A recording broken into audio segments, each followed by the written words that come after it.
అయితే సార్ వీళ్ళంటే short films format నుంచి వచ్చారు, ఆ తక్కువ టైంలో ఎలాగ చేయాలనేది బాగా అలవాటు అయిపోయి ఉంటుంది ఆలోచించి. కానీ మీరు ఒక హ్యూజ్ గ్రాండియర్ మూవీస్ నుంచి వచ్చారు, 2.5 3 hours సినిమాలు తీస్తూ అందులో పాటలు ఫైట్లు అనే రకరకాల కమర్షియల్ ఎలిమెంట్స్ని అంత గ్రాండ్గా ప్రజెంట్ చేస్తూ వచ్చిన మీకు ఈ ఫార్మాట్లోకి వెళ్ళడం, బ్లెండ్ అవ్వడం అనేది ఎలా అనిపించింది అసలు? చాలా హ్యాపీగా ఉందమ్మా. సోది లేకుండా పాయింట్ తీయటం.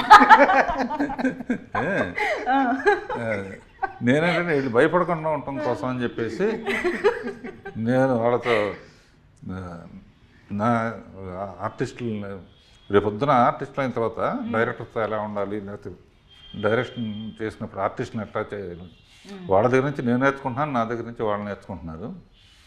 ఇందులో ఫైనల్గా ఇంకొక సీక్రెట్ ఏంటంటే నేనే పాట కూడా రాశాను ఇందులో. ఈ మధ్య 3-4 పాటలు రాశాను. ఎందుకు రాశానో ఎలా రాశానో నాకు తెలియదు. చంద్రబోసు నాలో పూనాడు.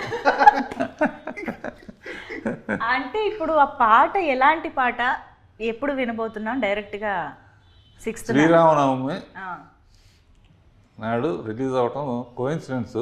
అవును, మధ్యాహ్నం 12 o'clock రామదాసు శ్రీరామనవమి తరఫున నాగార్జున వచ్చే ఫస్ట్ చేయబోతున్నాడు.